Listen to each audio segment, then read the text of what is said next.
जम के नाचू आज मन्ना तू नाचन दे ओ ताली बाजन दे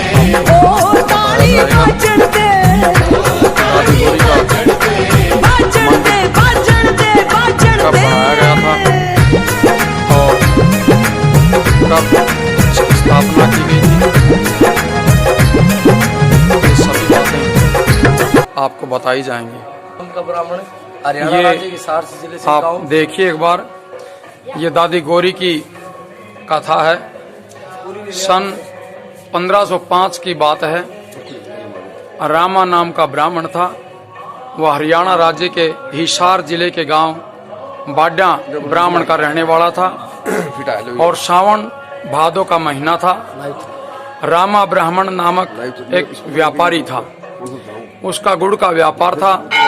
गांव में उसको सभी मानते थे। वह एक सीधा साधा और धार्मिक विचारों वाला व्यक्ति था। एक दिन उसके मन में विचार आया कि वह घूमने के लिए मथुरा वृंदावन चला जाए। सोचा कि वहाँ तीर्थ स्थान हो जाएगा और बैलगाड़ी में माल भर करके ले आऊँगा। तीर्थ स्नान के लिए गए थे और वहाँ सोचने लगे कि वहाँ व्यापार भी हो जाएगा और तीर्थ स्नान भी हो जाएगा। उसके पास में 2 बैलों की बैलगाड़ी थी। वह मथुरा वृंदावन के लिए रवाना हो गया। मथुरा वृंदावन के तीर्थ स्नान को यात्रा करने के बाद वह सोचता है कि अब घर चलने की तैयारी कर ली जाए। वह माल खरीद करके बैलगाड़ी में भरता है। जैसे ही वह कुछ दूरी का सफ़र तय करता है, एक जगह पर वहाँ क्या देखता है कि संध्या का समय हो जाता है।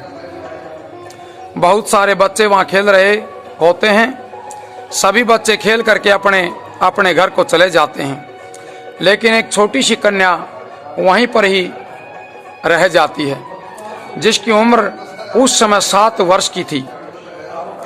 वह रामा ब्राह्मण को देख करके जोर जोर से रोने लगी। उस कन्या को रोते देखकर उसे अपने पास बुलाया और कन्या से उसका परिचय पूछा गया। रामा ब्राह्मण कन्या से कहता है कि हे बेटी, सब बच्चे खेल कूद करके अपने घर को वापस चले गए हैं, लेकिन तुम यहाँ क्या कर रही हो? तुम्हारे माता पिता तुम्हारे राह देख रहे होंगे, तुम भी अपने घर को चले जाओ। ये सुनकर कन्या कहती है कि हे बाबा, मेरे पास घर बार कुछ नहीं है और न ही माँ बाप हैं और ना ही मेरा परिवार है। इस पर राम ब्राह्मण कहता है कि तुम्हारा इस संसार में कौन है? तब कन्या कहती है कि मेरा इस संसार में कोई भी नहीं है। कन्या रामा ब्राह्मण की ये बात सुनकर के कहती है कि तुम कहाँ से आई हो? इसका परिचय देते हुए कहती है कि मेरा इस दुनिया में कोई नहीं है। मैं तो आकाश से सीधी धरती पर आकर के रुकी हूँ। अब तो आप हमारे धर्म के पिता बन जाइए। रामा ब्राह्मण को इस कन्या पर तरस आ गया और उस कन्या को अपने धर्म के बेटी बना लिया। रामा ब्राह्मण उसे अपनी बैलगाड़ी में बिठाकर घर की तरफ चल पड़ा। चलते चलते रात्रि के समय कन्या ने रामा ब्राह्मण की परीक्षा लेनी चाहिए। वह चलते हुए बैलगाड़ी के एक बैल को जहरीले सर्प से कटवा दिया। सर्प के काटने से बैल बेहोश हो गया। ऐसी दुर्दशा को देख करके रामा ब्राह्मण सर पकड़ करके रोने लगा और अपने भाग्य को कोसते हुए कहता है कि भगवान, मेरे साथ ये क्या हुआ? मैं अब इस बियाबान जंगल में इतनी रात्रि को मैं कहाँ जाऊँगा और क्या करूं? और छोटी सी बच्ची मेरे साथ है। इतनी रात्रि में किसी दूसरे बैल का भी इंतजाम नहीं कर सकते हैं। यह सब सोच करके वह माथा पकड़ करके बैठ गया।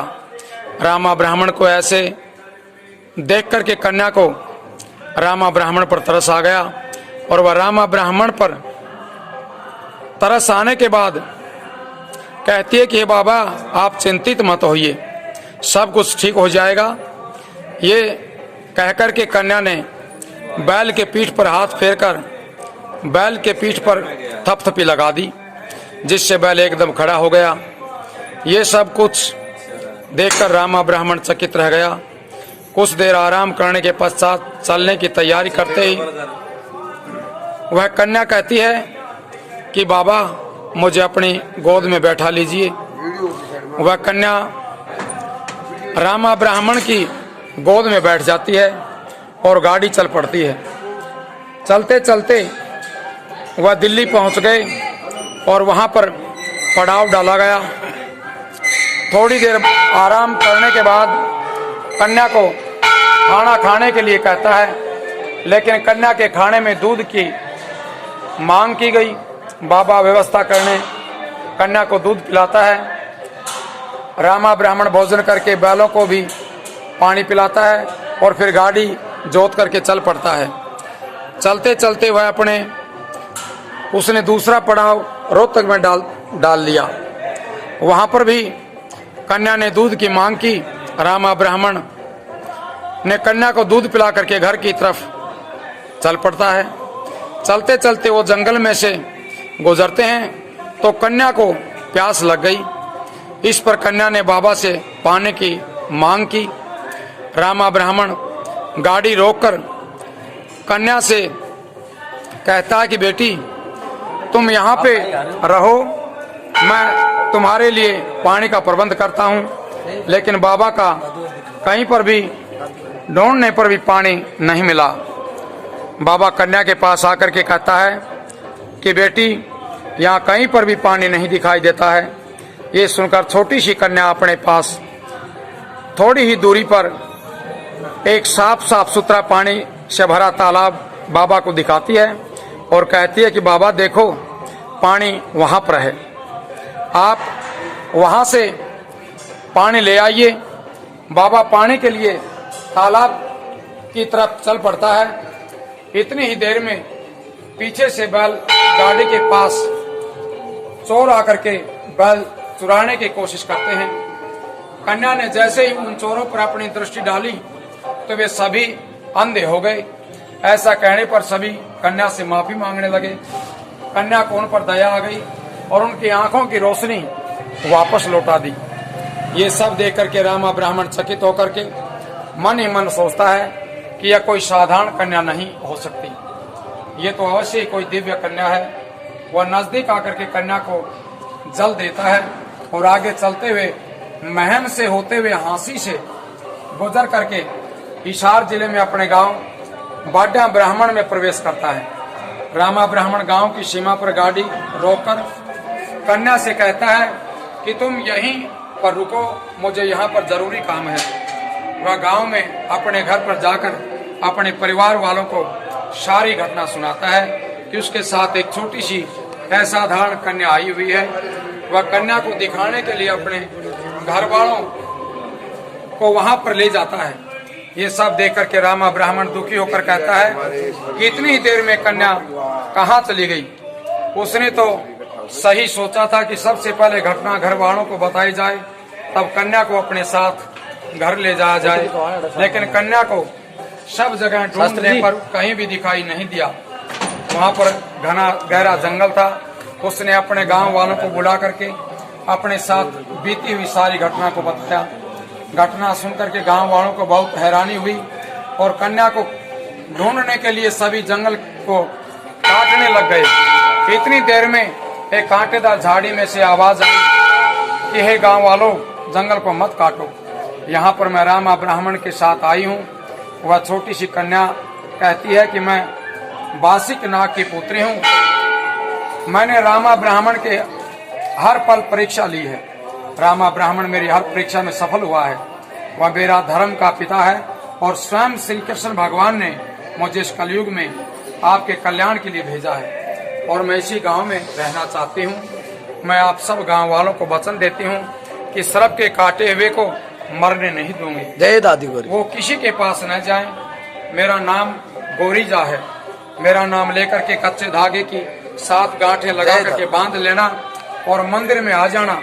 मौत से मरने नहीं दूंगी और सच्चे दिल से नवमी को खीर चूरमे की कढ़ाई करना, छोटी कन्या को भोजन देना और अंधेरी नवमी को नित्य घी की जोत लगाना।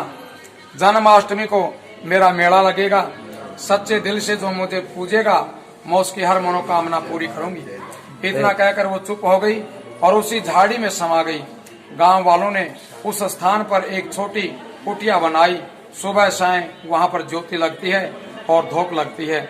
उस दिन से गोरीजा की मान्यता और पूजा शुरू हुई और वह दादी गौरी के नाम से विख्यात हो गई। जय दादी गौरी की, जय दादी और गौरी। उस दिन के बाद से यहाँ पर दादी गौरी का दादी गौरी के मंदिर में जो भी सर्प के काटने से पहुंचता है उसकी मृत्यु नहीं होती और वो ठीक होकर के चले जाते हैं। ये